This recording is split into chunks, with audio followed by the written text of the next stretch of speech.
What up, everybody? How y'all doing? This is episode 75 of Sucio Sports, presented by Gel Blasters and Inplay Dogs. Inplay Dogs, Gel Blasters, two sponsors. Appreciate y'all. Love y'all. Thank y'all. Good looking out for the support and everything else. Um, Before I get too much into it, let me hit my theme music.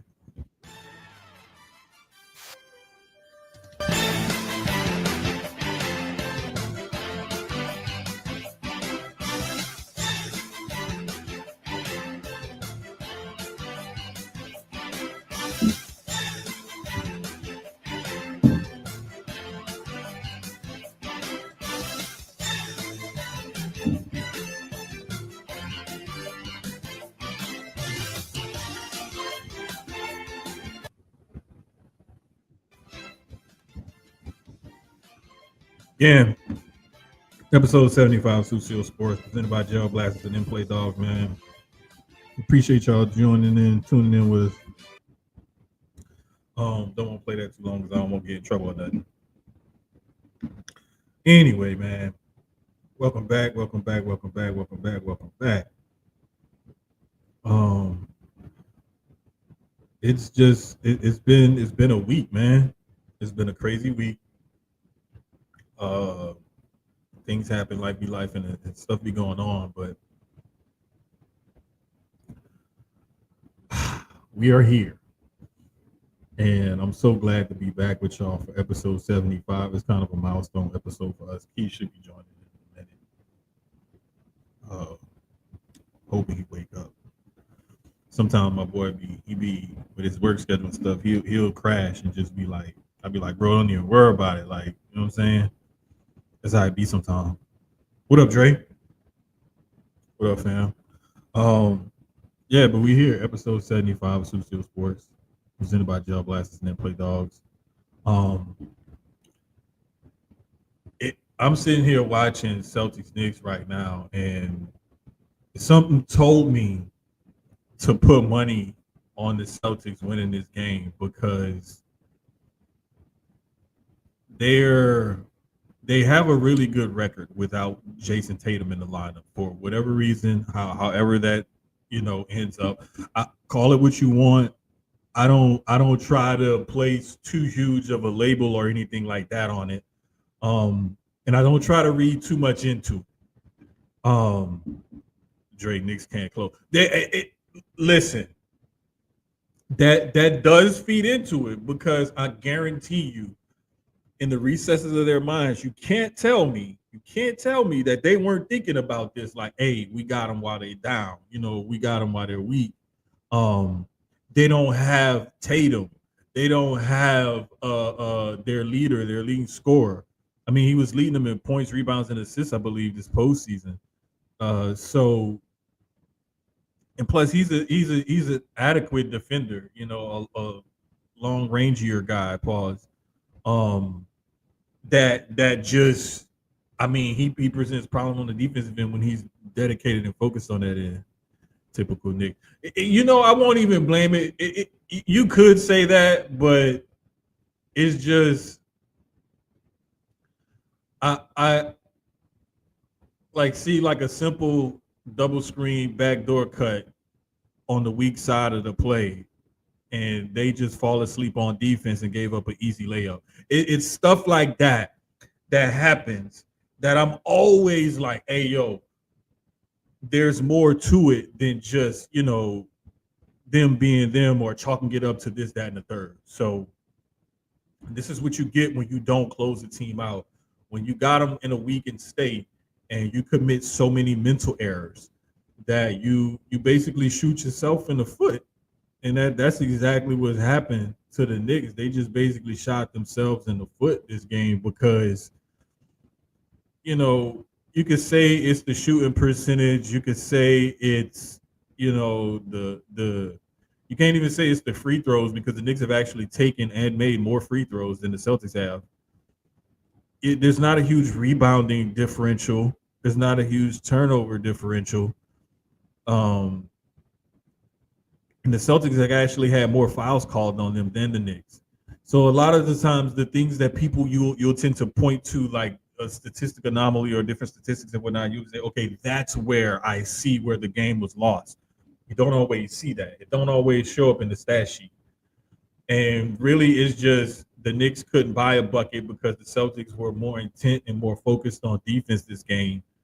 And they took good shots. They spread the ball around, and it seems almost as if, like when they don't have Tatum on the floor, to just lose observation from me, it just seems as if there's not as much pressure to concentrate the offense to go through Tatum or for him to be the primary ball handler. The ball gets swung around, shared pretty evenly. And I mean, not saying that it doesn't when Tatum is in the game. It's just that you got guys that basically stepped up tonight for the Celtics, and they took on a lot of that extra scoring role. When you lose, 25, 30 points a game, you need guys to step up. Like Derek White with 34 tonight. He stepped up big time. Um, Porzingis is still like, I swear. So I saw somebody tweet a little while ago. I can't remember who it was, and I wish I could remember so I can give him credit. But someone said a little while ago, I saw on Twitter, that whatever flu he had must have been designed by the Monstars because it totally took away his ability to play basketball. And that's the only thing that I could think of, man. Because how else do you explain how this guy gets sick with some mysterious virus or whatever, and it lingers? Not only does it linger, but like he just seemingly like he can't function. Like I could see if your energy is drained, but you're still like mentally sharp. That's different. Like if you have an injury or something like a knee or an ankle or a shoulder or something like that, and you're physically impaired, but your brain is still working. Like, did it just totally like take his basketball IQ away? Did it take away his will to like even try or whatever? I understand the lack of energy and whatnot, but to me, just to be a total non-factor. I mean, he only played 12 minutes, but still, like, bro was a total non-factor tonight. Like, just and I mean, thank God that they weren't relying on him because I mean he had he's the only person in the starting lineup that had a negative plus minus this game. Let's just put it to you like that. So anytime you're the only starter with a negative plus minus in a game where everybody else was what 11, at least 11 plus 11, the other three starters were over 20, 23, 26, and 28, they're plus minus for the game. So I'm just saying, man, like there's a lot to digest, a lot to look into the reason why the Knicks did not close this game out. Hopefully for Knicks fans, they'll close it out game 6 in the Garden. But if the Celtics are playing like this, playing more determined on defense and taking better shots, swinging the ball, sharing the ball around on offense, they're going to be a tough team to beat even in game 6 because, like I said, it's almost as if they play better without Tatum in the lineup because there's not that pressure to perform and that pressure to run everything through that one guy. So next up, we're gonna have the Warriors and the Timberwolves tipping off shortly. They should have tipped off already, but they're holding that game off until the conclusion of this Knicks Celtics game, which they might as well just switch it over because it's a damn near 30-point game with less than a minute left. So let's just move on to the next, if you will. We're gonna see if the Wolves can close it out tonight against the Warriors. That closeout game is more than likely to happen simply because I believe that the Warriors, they without Steph, they don't necessarily play better. They can play without Steph, and they've proven that they can win without Steph, but they're not necessarily a team that plays better without their top guy in the lineup. So, I mean, it is what it is. I'm expecting Minnesota to go ahead and close that game out, and that'll go ahead and give us a pretty much the Wolves, and I'm looking at probably like the Nuggets are going to. I mean, I'm sorry, the Thunder are going to pull that series out against the Nuggets. So we may get OKC and Minnesota in the Western Conference Finals, and then we're probably going to get the Knicks and against the Pacers in the Eastern Conference Finals since the Pacers closed out the Cavs last night. I feel so bad for Donovan Mitchell, man. The way he the way he sounded in that post game presser, it was rough, man. It was rough to hear him sound just so defeated and so just dejected and just down on his team and the city and the media and everything, and talking about how they're going to write badly about them and talk badly about them. And I mean, rightfully so, because, when you're up by 20 and then you blow like double digit leads constantly, you should get talked about bad. However, the one saving grace I will say for for the Cavs, is they got hit with the injury bug at the worst possible time they could have. When a team is basically the best team in their conference all year long, pillar to post, pretty much number one seed in the East, and they were number one seed in the East by a few games. It wasn't like it was even like it wasn't. I mean, it was kind of close, but it wasn't like as runaway as the Thunder did, as OKC did in the West. With like 8-10 game lead or whatever. But Cavs were clearly the best team in the East this year, and they could not find a way to overcome the injuries and take out the Pacers. Also, the Pacers are a much better team than what most people give them credit for. And Tyrese Halliburton has really been on a tear. And if you haven't recognized this kid's talent yet, it's time for you to do so, because I'm just saying, whether you like their personalities or not, you have to respect their play.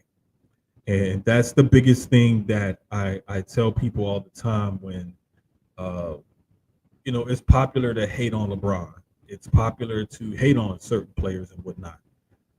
But one thing I always will maintain is, like, I can listen to somebody hate on these players or people or what have you, but there has to be a certain level of respect that you have to give them, because they're great players. Just call it for what it is. Call it spade a spade. They're great players.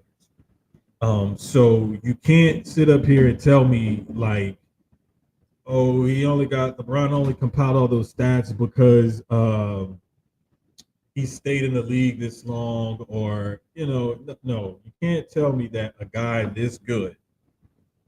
I had to turn on my light. I didn't even realize it wasn't even on.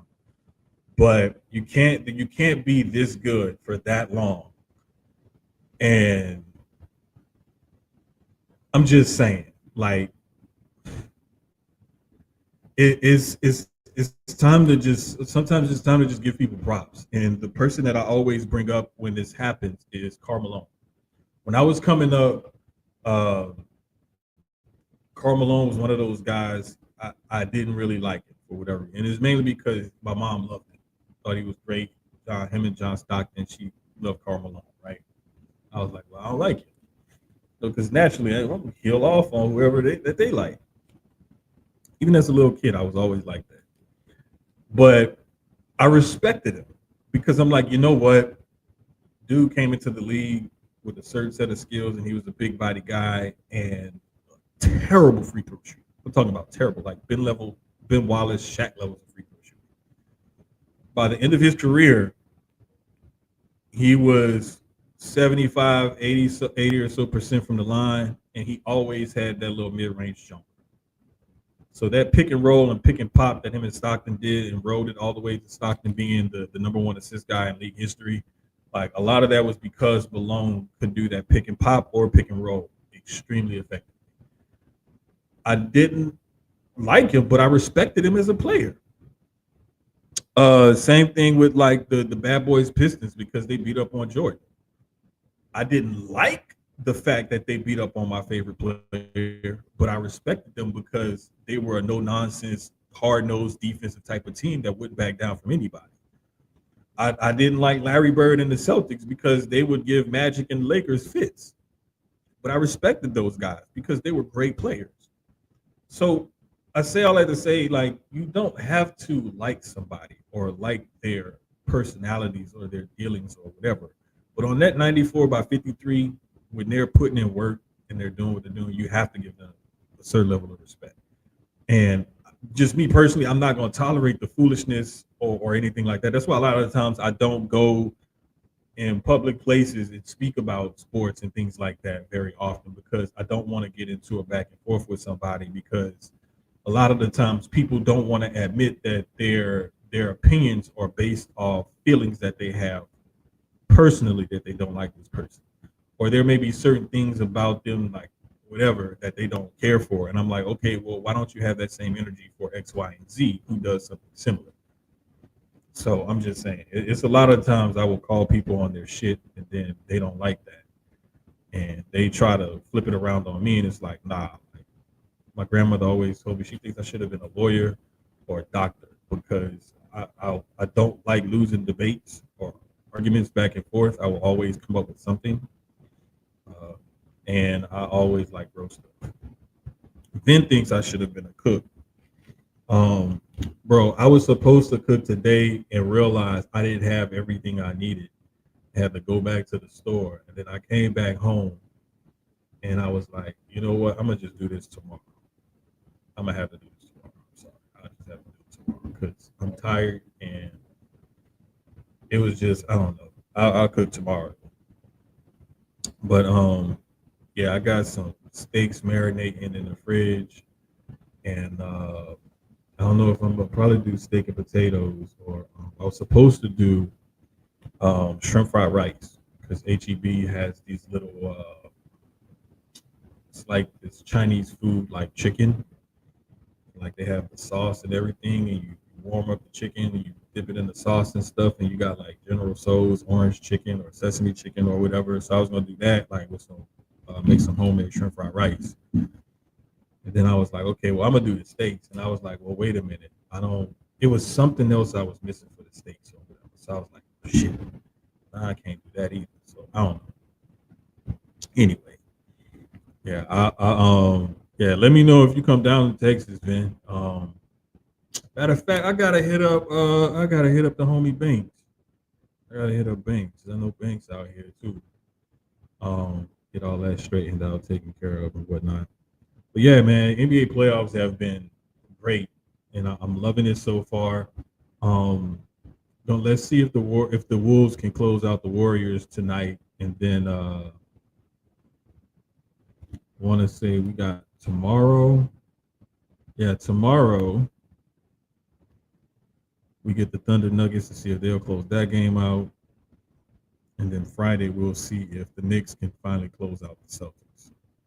So if the Thunder can close out the Nuggets tomorrow night and the Knicks can close out the Celtics Friday, we'll be on to the conference finals. But I mean, hey man, let's just see how it plays out. I remember last year we were thinking that some of the veteran teams that were towards the bottom of the playoff bracket could upset some of those older teams and end up not going that way. Kind of going that way, but not really.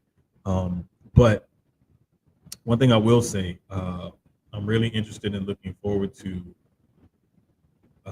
this, just to see how this Knicks Celtics series plays out. Because if the Celtics keep playing with their hair on fire like this without Jason Tatum, they're going to present the Knicks a real problem.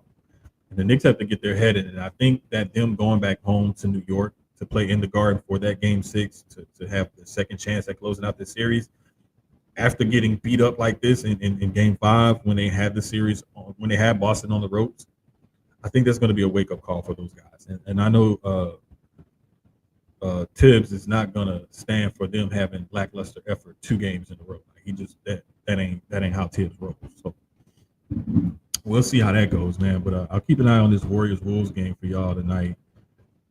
Keep y'all posted on that. But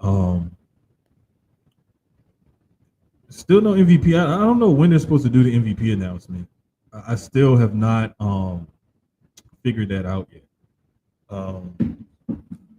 Anywho, Jason Tatum with that torn Achilles, he actually tore the Achilles on Monday and had surgery, I believe, yesterday or today or something like that. So they wasted absolutely no time in getting his surgery done and taken care of. I know I've heard of some people where they have to wait before they have some surgeries, especially like ACLs, PCLs, and things like that, to wait for the swelling to go down. So that way, when they go in, they can actually go in and like fix everything the way they're supposed to. But I'm glad he was able to have the surgery ASAP. That's just gonna quicken his recovery time. And also, I'm just looking forward to kind of seeing uh, just the way the way people respond to these playoffs. Because if we do end up getting, Thunder Timberwolves and Knicks Pacers in the conference finals, you're looking at the biggest TV market against some of the smallest TV markets, right? And typically, the league and the TV people, they want the bigger markets with the fan bases that travel and whatnot. They want those teams involved because that brings bigger ratings. However, I'm interested to see if this doesn't play out a little bit differently. If we'll get like more interest simply because it's some young and up and coming stars on these teams that where these smaller market teams are. And there goes the other Dre, Dr. Dre on 290. Really, we need to start calling him Dr. Dre on 45 because that's his main little route right there. But or Dr. Dre on 59, actually. That's what I'm gonna start calling. If you know the highways and whatnot in the Houston area, then you'll know exactly why I'm teasing him about that. Anyway, but yeah, man. I think that we'll have more interest in these finals. See, he knew exactly what I was talking about. That's why that's why he laughing. Hey, if you follow at Dre on 290 on Twitter, Dre drives for a living, and he'll post a pic of him like driving back and forth on the highway or whatever, and it's always this really cool shot like downtown Houston, the skyline and whatnot. Depending on when he passing through there, it's typically a really dope pick. But like I was saying, I think that there's gonna be more interest in it. Because you got guys like a SGA and Anthony Edwards for the Wolves and the Thunder. With those two teams, those two hot young stars, and they're tearing the league up right now. And the interest is there in those guys and stars. And then you have a Halliburton who had the controversy with his dad and Giannis and everything when they closed that first round series out. And you're seeing him, lead his team over the number one seeded Cavs. And the kid has been like, this isn't a breakout performance because he's been doing this the last 3 years or so. So it's not like this is something new to him. He's been doing this. As a matter of fact, he has the most 20-point, 10 assist playoff games in Pacer history. And you look at the history of that franchise, and you would think like, Mark Jackson, Reggie Miller, maybe not even Rick Smits. None of these guys ever had, a bunch of 2010 playoff games. Nope. Tyrese Halliburton leads them all. And I want to say it's only like 3 or 4, but he has the most in team playoff history. So props to him on that, man.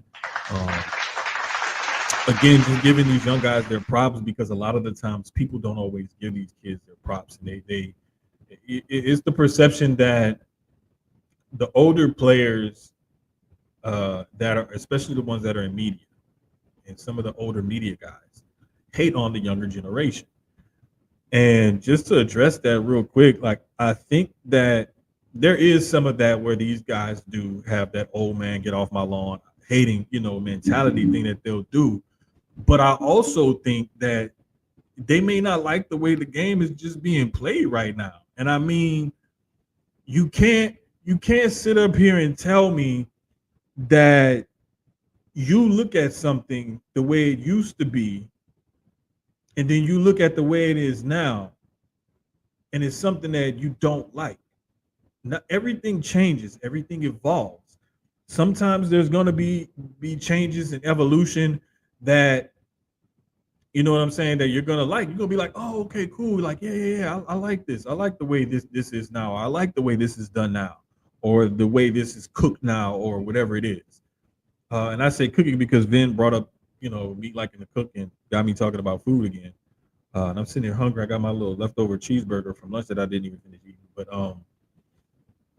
like things change, things evolve, and you got to know how to roll with the punches and run with the times and whatnot, man. So I just think that sometimes they may have an issue with the way the game is being played, and I do take issue with some of that because I just feel like you know there's way too many threes being taken, especially by guys who can't shoot them. That's one of them. There's also way too much flopping and whatnot. There's a lot of, and I'm glad that the league has called things into place to regulate that. I don't like the whole the judgment call of the landing spot for the shooter. I get while that rule is in place, but I think sometimes it's so subjective that some refs will call it the way it's supposed to be called, and some will it'll be a borderline call whether or not it should have been called or not. But it's just stuff like that that evolution is a mystery. Shout out to JT. Shout out to Marshall Mikes, man. Tune in. I think the boys going live tomorrow, like around 9, I think my time, around 10 Eastern time, if I'm not mistaken. But double check them, follow them on Twitter as well. At Marks with Mikes. Just the way it's spelled there, just put an at symbol in front of it and put it all together and follow them. Love doing their pod, man. I got to get them guys on or something one day. You got to collab again soon. But yeah, like I just feel like things change and they evolve, and you may not always like it, and that's okay. And it's one thing to not like the way something is done or like the way how something is going or presented, what have you. But it's another thing just to like outright just hate shit on stuff. There's a fine line that you have to walk there, because I can talk about the game and say what I like and what I don't like about the way the game is being played nowadays without shitting on anybody or hating on anybody. Like, perfect example. Made sure I bring this up because I don't think she coming downstairs making an appearance on tonight's podcast. She probably upstairs asleep because my daughter had a long day at work. But Maddie said that the Cavs were regular season demons. She's been saying this all year long, and I was like, Maddie, I just think you hating at this point because it's like they the best team in the East. What are you doing? You can't. And she's a Celtics fan, so of course like they regular season demons. They can't do it. They got to prove it in the playoffs. They got to prove it in the playoffs. And she's been saying that consistently all year, and so I have to give her her props. She called it. But like I told her, I was like, look, I think you're rooting for the Celtics. You're on the Celtics bandwagon these last couple of years or whatever. Okay, whatever. I said, but they got hit with the injury bug at the worst possible time. Worst possible time. I mean, it could have been worse. They could have made it all the way to the finals and they got hit with the injury bug, but they got hit with the injury bug in the playoffs. So, and it ended up costing them, I think, a great deal. But I told her, I was like, you went from like calling it how you said, you kind of sound like you was hate. I said, but you end up proving correct. I said, but the only reason why you were proven correct is because, hey, bet. One of these nights, yeah, we're gonna definitely do it again. For real. But nah, man, like I just feel like there's that fine line that people will walk between hating and having a negative opinion of something. And it's all depending on how you present. And like I said, I can say what I like and what I don't like about today's game without shitting on it. And I can also give props to guys who, changed the way they play and they evolved and they learned how to take advantage of the system, pimp the system basically. So props to those guys. Kristaps, he got like sick in March, some sort of weird sickness virus or whatever, and it's been having lingering effects. And like I was saying earlier, Dre, somebody on Twitter that I saw earlier, they said that the only thing they could think of is like he got some flu from the Monstars and it totally just zapped his ability to play basketball. And that's the only thing I could think of as well, simply because there's no reason why this guy should be as bad as he is right now. There's just no reason. I don't get it. I really don't get it. I don't understand it. It doesn't make sense to me. It's like it's one thing to have lingering effects of a virus and have low energy, but it's a whole nother thing where you're a basketball IQ goes with it, you know? So we shall see. Um but yeah, NBA basketball has been on point this year. Giannis also officially, unofficially asked for a trade, didn't ask for a trade, is exploring his options, whatever, whatever. So I mean, it is what it is. What can you do? Um, we pretty much kind of saw the writing on the wall when they got eliminated, and Dame was already hurt, you know, because Dame tore his Achilles in that series. And now, basically, what that means to me is that he's going to be out for all next year. He and Tatum both going to be out for all of next year. It changes things dramatically for the Bucks because they've lost in the first round 3 consecutive years, if I'm not mistaken. Just winning the title, or the last 2 years, I know for sure. But Giannis wants to win more titles. He's already 30. His next best teammate is 35 and is out for the year. Uh, they're very top heavy with their salaries, so they can't really bring anybody in free agency wise. They don't have hardly any first round draft picks left because of all the trades that they've made to try to improve that team around him.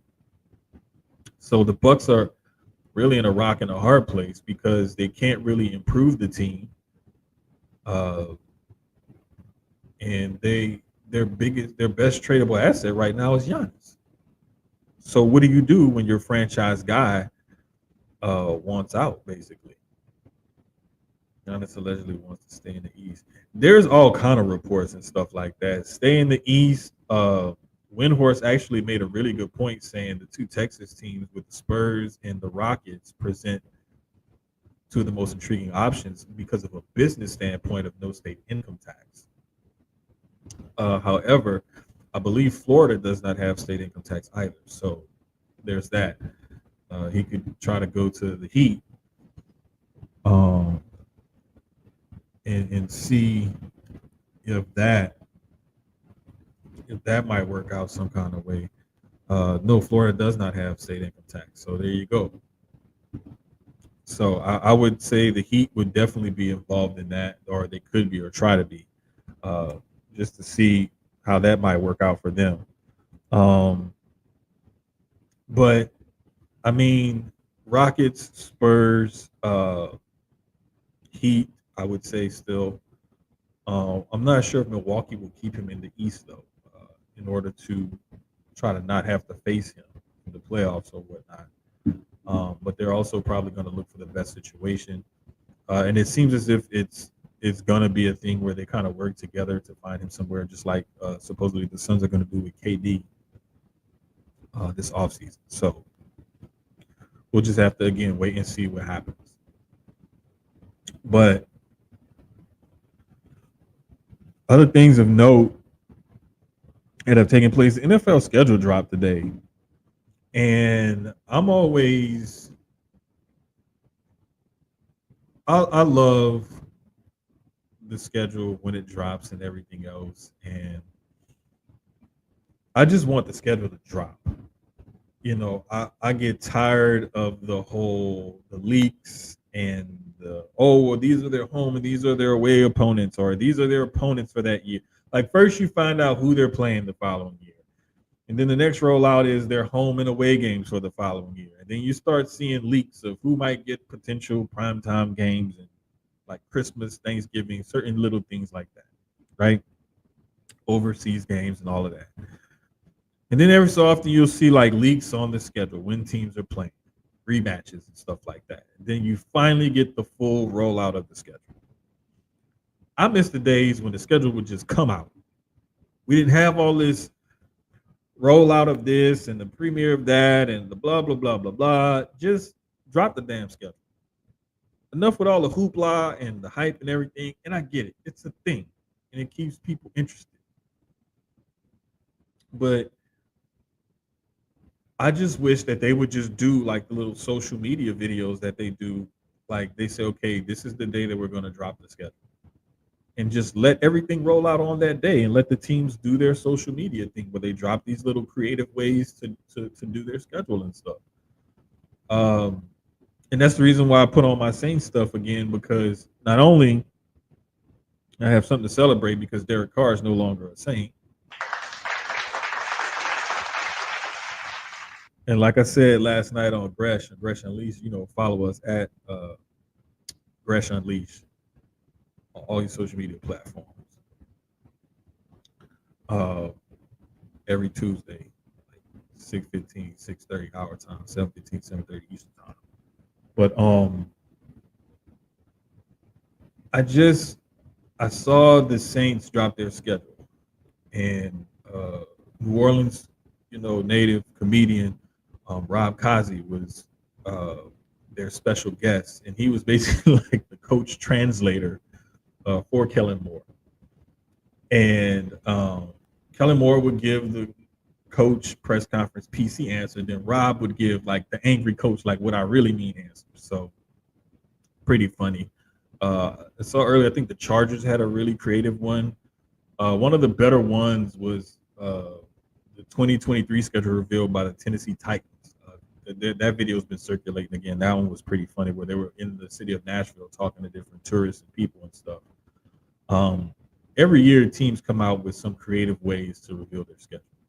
The Texans recreated the Budweiser was they recreated that with a bunch of Houston-born celebrities and whatnot. So there's always something funny and creative that these teams do with their schedule reveals. If we were to just get a day where, I mean, hell, even schedule it like Titans are going to do this, or just everybody drop it on that day at some point or whatever, without all the extra rollout stuff, I like that. But I mean, it is what it is. It gets people excited, and so we're going to kick off the season with the Eagles hosting the Cowboys, and I love that they're putting this game to kick off the season. Season kickoff. The season always kicks off with the Super Bowl winner at home against whoever, right? I love that it's the Eagles and the Cowboys, because the Cowboys have to go to Philly and watch all the pomp and circumstance of the Eagles winning another title. So I don't know, man. I love when that kind of stuff happens. Also, week 2, there's the matchup, the Super Bowl rematch of the Eagles and the Kansas City Chiefs. That's going to be a 3:30 game on Fox. I'm wondering why that wasn't the Sunday night game that week. That would have been kind of creative to have that Sunday night game. But I mean, it gets the 3:25 kickoff on Fox. So there you go. I mean, you got the only games that's going to give you competing with it is Broncos at Colts and Panthers at Cardinals. So it is what it is. Cowboys got no heart. Hey man, listen. If that O line is rebuilt and they can get a run game going, if that O line is rebuilt and they can run, and Pickens proves to be an adequate number 2 receiver, which he has a lot on the line to play for because he wants to hit free agency and see how he gets paid. So he has every incentive in the world to be on his best behavior and come in there and cooperate with everybody. Like, it's gonna be a good thing to see like what they're gonna do and how all of this is gonna play out. So I wouldn't, and mind you, Dre is a Cowboy fan. So he's not like an Eagles, Giants, or Redskins fan. I'm still calling them Redskins sometimes, Commanders. So that's going to pick us will be interesting. Yeah, that's what I'm saying. He has every incentive in the world to come in and be on his best behavior and make sure that he balls out so that way he can get the type of money that he's looking for on his next contract. Probably won't be from the Cowboys, but I mean, hey, teams every year got money and they got money to spend, and they have to spend to a certain percentage of the salary cap. So, every year there's teams out there that has money to throw away. So go get your paper, but in order to get it, you got to be on your best behavior. You got to produce. So that's always going to be interesting to see what happens there. Derrick Henry also signed a 2-year, $30 million extension with the Ravens with about $25 million guaranteed. So props to him for getting a new deal done over there in Baltimore. And just seeing what that team was able to do last year, man, I'm looking forward to seeing what they're going to do this year. So I'm looking forward to seeing like how all of this is going to play out and whatnot. We'll dive more into the schedule and probably look at it a little bit more as time goes on and time permits. But right now, it's just been so much good NBA playoff basketball happening, and we got the WNBA starting up as well. So I'm real interested to see that. A little bit of WNBA news. There's been a lot of these where teams draft these players, sometimes even been first round picks in their way. And it's simply because there's not enough teams in the league to support as many players as they have. And a lot of the times there's players that's already active in the league and on these rosters that sometimes these rookies, for whatever reason, like the team is just like, hey, it's beneficial to us to keep this player over this player. So you end up waiving draft picks and cutting draft picks and whatnot. And as crazy as it may sound, it happens every single year. And Keyz and I have been vocal about this the last, I want to say at least 2 to 3 years, roughly, of why is this consistently happening in the WNBA. And we're glad that they're getting the attention that they're getting now, and that they're also starting to see more streams of revenue coming in. The Unrivaled League has been good for a lot of the ladies to make some extra money and stuff on and have to stay over here and not have to go overseas and play. So that's always good. But I don't know, man. I wish that, people who say they support really do the supporting. And the people who have so much to say online about, well, they should get this and they should get that. Well, are you supporting? Are you watching? Are you buying merch and whatnot? Because it's always funny for all these people to have so much to say about, this, that, and the third. I'm just using the WNBA as an example because that's what we're talking about right now. But this goes across different platforms. I know in wrestling we talked about it with a lot of the cuts that WWE just made, and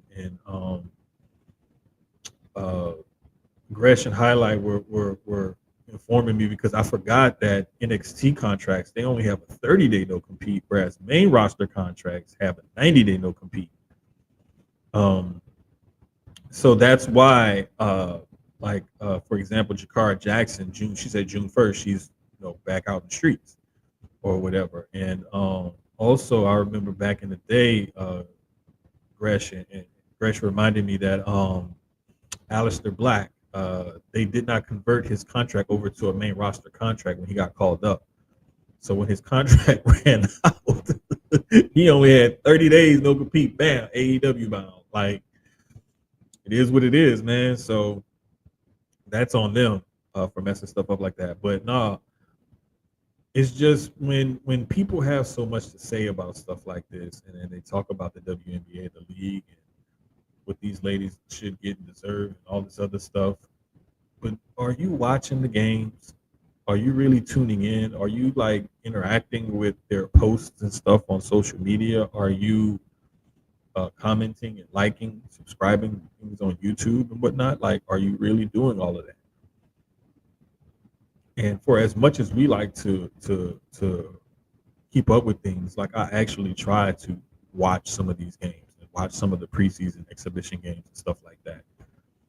I'll actually try to go and see what they're doing and try to catch some of these regular season games and whatnot. And that's why I have, the other I keep two TVs in one of these rooms, either my room or my living room or something, so that way I can keep an eye on something else. I may even have something on my iPad or something like that. But I try to keep an eye on things as much as possible, and really like show up and support, because there's so many times where people say they do that, and it's like, do you really? Like, are you really supporting these people? Are you really doing everything that you say you're gonna do, or like, standing up for the cause that you so vocal about? Are you just doing that for clicks and engagement and posture? So we shall see. But moving forward, I want to see what those ladies can do if that league gets more revenue and more stability. They can be more, actually get some profitability and go from there. But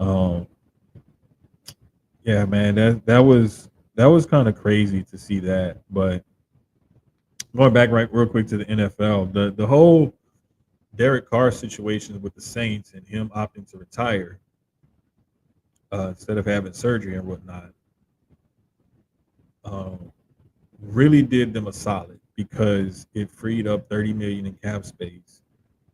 He promises he won't go after him. They won't. He won't go after them. They won't go after him. Nobody. Everybody shake hands, walk away. No hard feelings. It is what it is, right? Now it puts them in a kind of precarious position, but that's probably the main reason why they took Tyler Shook with their second round pick, was to have somebody that can come in and compete with Spencer Rattler for the starting quarterback job for this coming season, since Carr was either not going to be able to be there, be hurt, or what have you. And it just created a situation where it kind of caught some people off guard. People were wondering, why couldn't he have done this before, and so on and so forth. Listen, it is what it is. It helps clear up one of the bigger salaries on the roster. Helps free up some cap space and whatnot.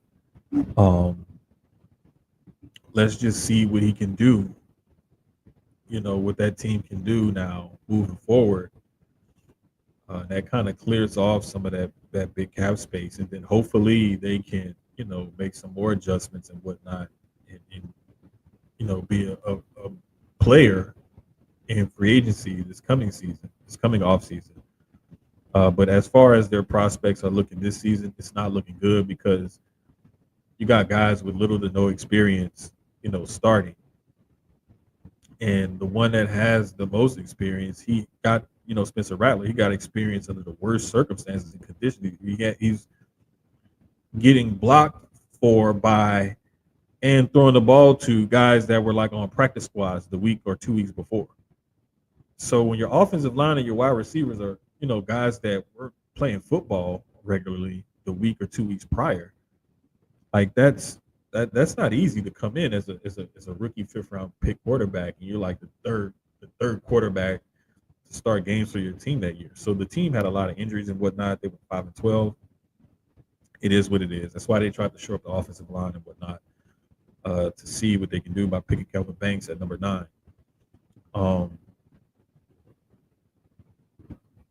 It's time for them. Like, that experiment has flown the coop. Like, I don't even know if he's gonna be there. To be honest with you, I can't remember if they. I think he's still on the roster, but I don't. That whole Taysom Hill at quarterback. That was more of a gimmick thing to me than an actual viable solution. To be perfectly honest with you, because when you see a guy like a Jalen Hurts shows the capability to run the ball and be super effective running, but also, oh, hold on, I gotta.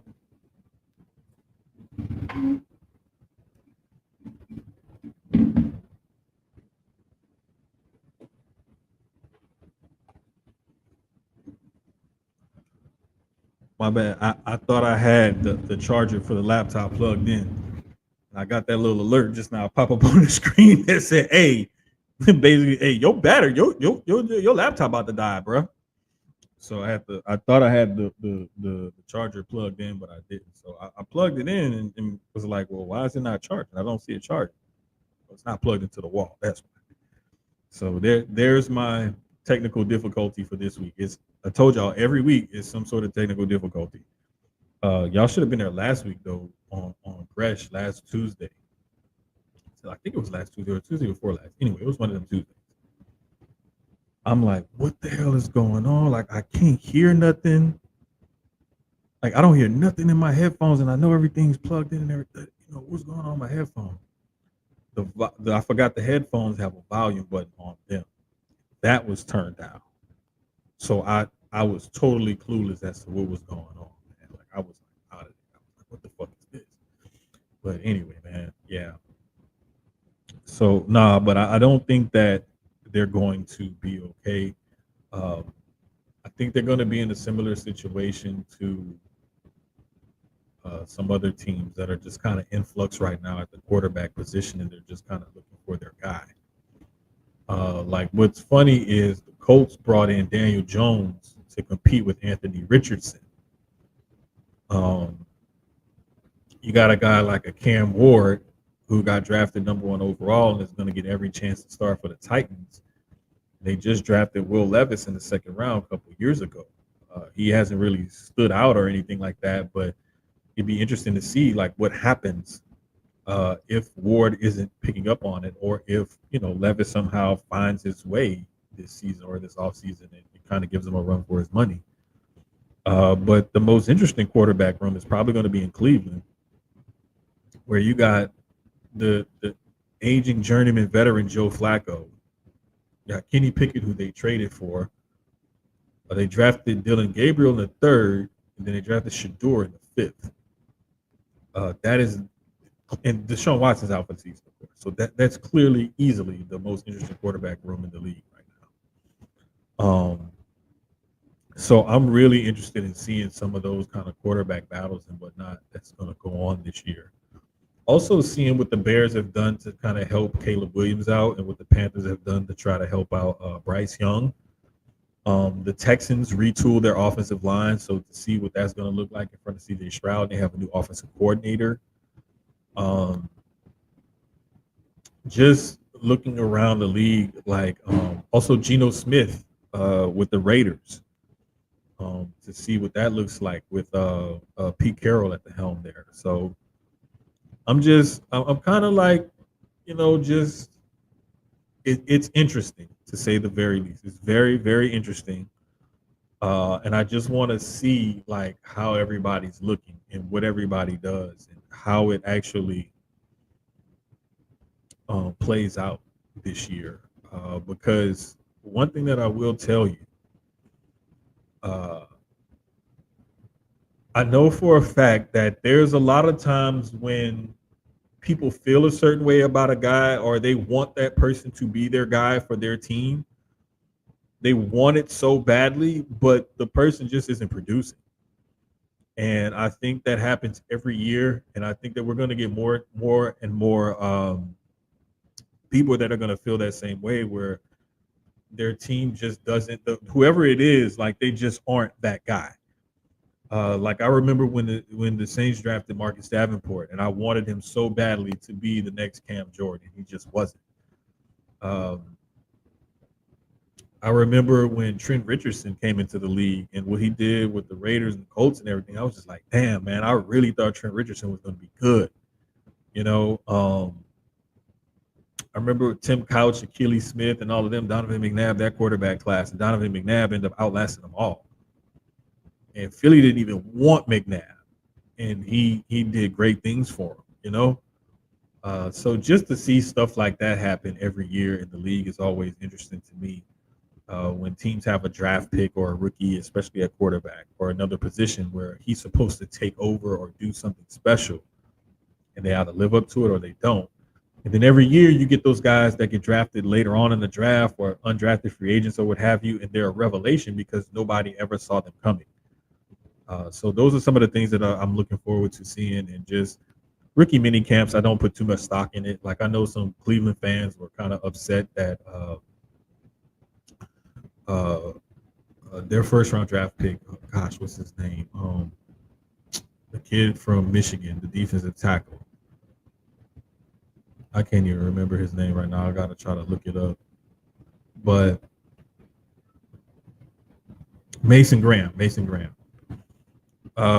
He was seen like not really looking very fluid, doing drills, throwing up, and everything else. And so I know a lot of people were kind of like poo pooing that draft pick and whatnot.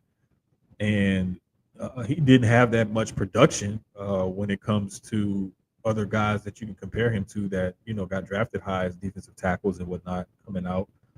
But just got to wait and see, man. Obviously, they saw something in him to say we're going to spend this, pick on him, and they traded out of the number 2 spot to get more draft picks. But I don't know. We'll just have to wait and see. I'm really looking forward to that, as always. One of the bigger, more underrated news stories that dropped this week. Well, last night, before I get to that baseball, but last night, MLB had 3 walk-offs. Really, they had 4. 3 of them occurred within like a 6-minute span. Between the Dodgers, I believe, the Astros, and the Cubs, I want to say. All 3 teams had walk. It was the Cubs, the Astros, and somebody else. Maybe been the Yankees.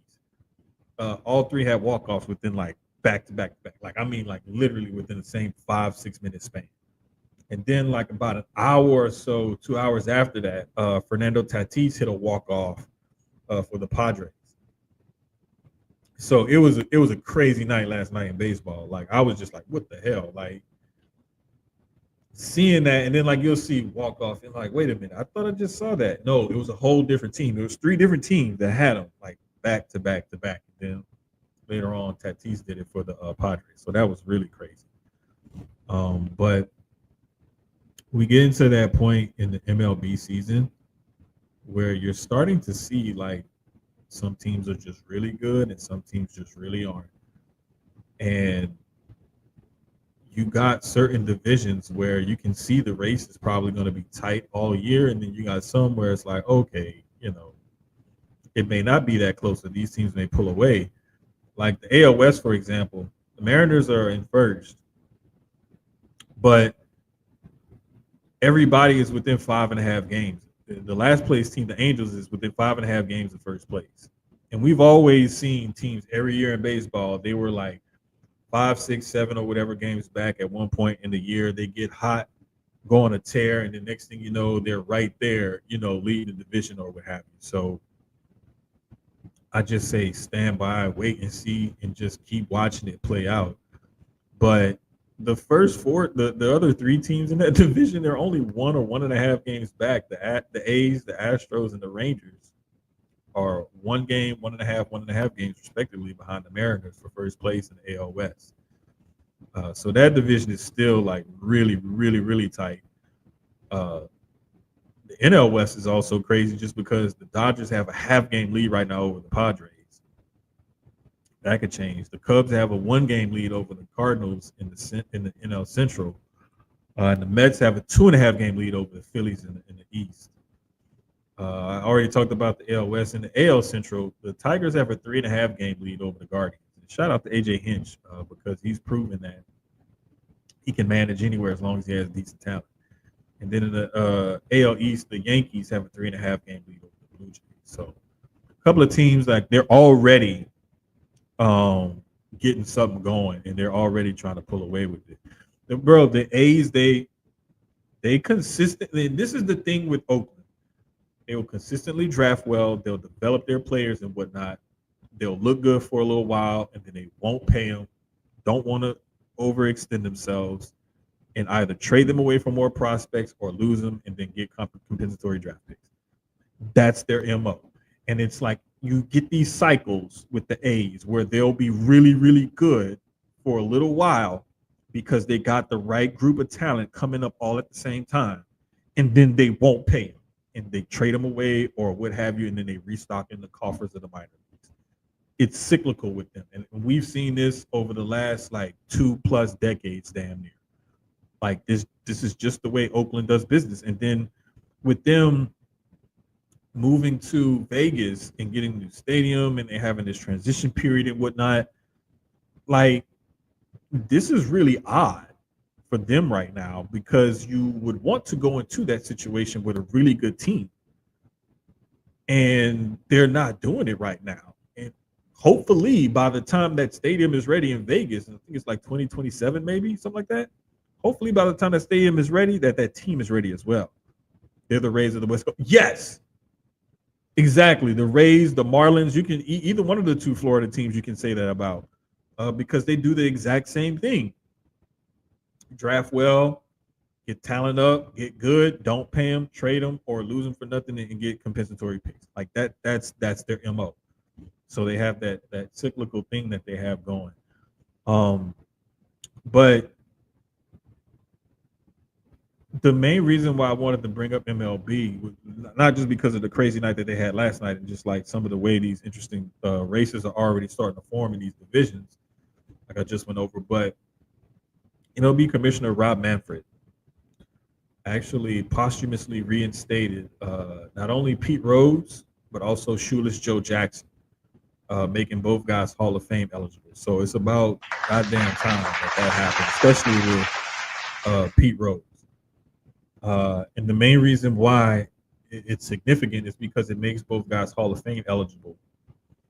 Now, Shoeless Joe Jackson was one of the main figureheads of the 1919 Black Sox scandal, where they threw the World Series, gambling, point shaving or whatever you want to call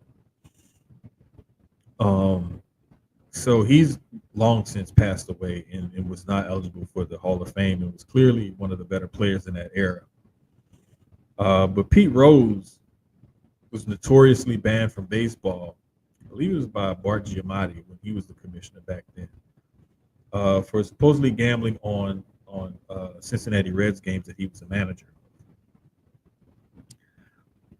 Time has passed, and now gambling's more widely accepted, and they all have partners and stuff like that.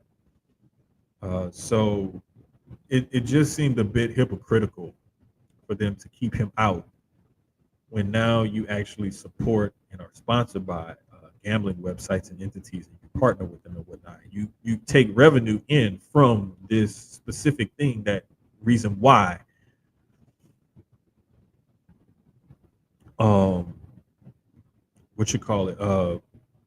it just seems hypocritical.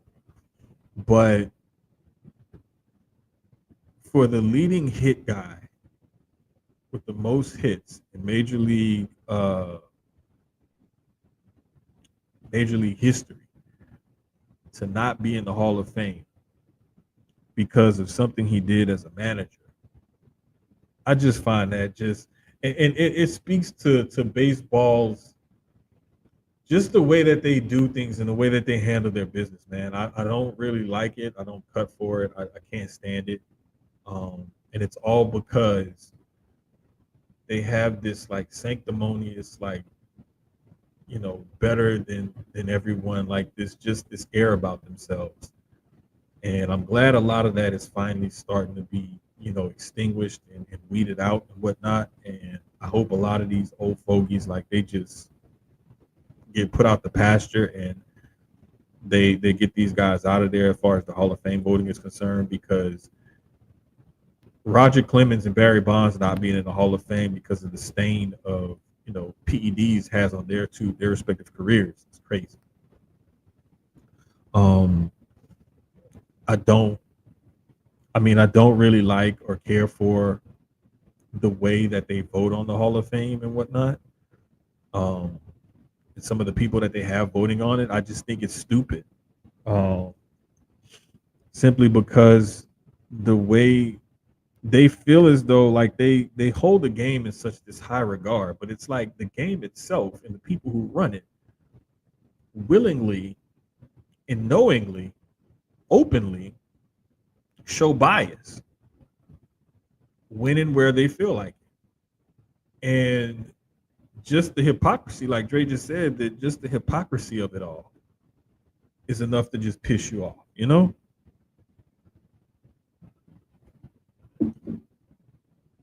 When all show and didn't even take a sip of my drink till I started talking about MLB and their hypocrisy. But it just pisses me off that much because I hate the way that MLB runs and operates and some of the people in and around it. Perfect example. He's talking Jeff Passan writing a puff piece on Bregman now because he plays for the Red Sox. Exactly. When he was an Astro, he was a great player and everything else, but it was because he played for those cheating Astros that he couldn't say anything about it. Now he's with the Red Sox. Oh, great guy. He's rediscovered his, reworked his swing, and he's playing MVP baseball and blah, blah, blah, blah, blah. Where was that same energy a few years ago when he was doing the same thing, but he was in the Houston uniform? Exactly.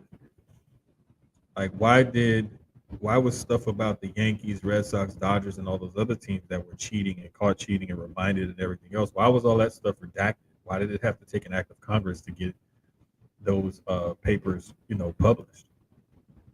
And then you didn't see everything. It was a lot of stuff that was redacted from those papers. So just a lot of the way MLB moves and operates is way too cheesy, phony, and hypocritical for me, and I don't like it. The sad part about it is that Pete Rose, passed away last year, so he's not even going to be around to see it or enjoy it. And it's just sad, man. It's really sad. And baseball turned a blind eye to PEDs, and they don't want to put Roger Clemens or Barry Bonds in because of the stain that their careers had with MLB. And both of those guys, before they even had any PED allegations or scandals or anything like that, they were already Hall of Famers before all of that.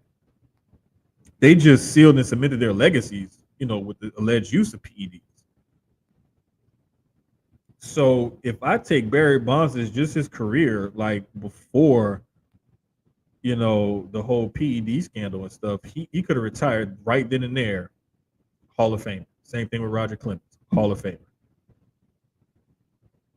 After the allegations and everything came out, and the home run records and all that kind of stuff, and another Cy Young for Clemens, I believe, that's when it was like, oh, wait a minute, these guys are cheaters. Call it what you want, but MLB was complicit in all of this because they turned a blind eye to it until it was something that, maybe we shouldn't. Oh, Andy Pettitte as well. One of the greatest postseason pitchers in MLB history. Not in the Hall of Fame because of the PEDs. Like, let's just stop being hypocritical, baseball writers, and put all of these guys in the Hall of Fame. If you want to put an asterisk next to their name when you check that box or whatever on that ballot, that's fine. But I just feel like MLB would do better if they just acknowledged it. And if you want to, hell, put up a damn exhibit in the Hall of Fame and talk about that era of baseball and say how home run numbers spiked and whatnot because y'all turned a blind eye to it, like embrace it in some way, shape, or form instead of trying to just act like it didn't happen or it didn't matter. Because when you try to act like it didn't happen or it didn't matter, but then you do things like keeping these guys out of the Hall of Fame, it just really shows your hypocrisy. So I definitely wanted to get that out there. Hopefully, the Baseball Writers Association of America does the right thing and puts Pete Rose, Bill Jackson in. I prefer it happen, this next coming Hall of Fame cycle. Don't wait. Don't hesitate. Go ahead and let those guys in. Put Barry Bonds, Roger Clemens, Andy Pettitte, put those guys in. What's his name? Rafael Palmeiro, like he probably deserves to be in there as well. Like, just stop it, man. Stop with the sanctimonious bullshit that y'all do. Because y'all ain't no better than nobody else. Y'all got y'all faults and stuff too. So why are we sitting up here acting like, these other people shouldn't have what they have or shouldn't be doing anything just because y'all decided, oh, you know what? You don't like this, blah, blah, blah, blah. Call it the Bud Selig wing of the Hall of Fame. I like that. I like that. I like that. Yeah, man. I love that. But yeah, man, like, baseball, just get over yourselves, man. Get off the bullshit. Stop it. You are not. Y'all ain't that guy no more, man. Y'all not America's. You can say you're America's favorite pastime, but we love football and basketball more than we love y'all. And soccer is taking over. Hell, lacrosse. Shout out to Dre in Colorado Drake. Lacrosse is about to come up. Baseball, y'all getting left behind, bro. Anyway, man, this has been episode 75 of Sucio Sports, presented by Gel Blasters and Inplay Dogs. For my brother Keyz, I'm Jermaine. We'll holler at y'all next week.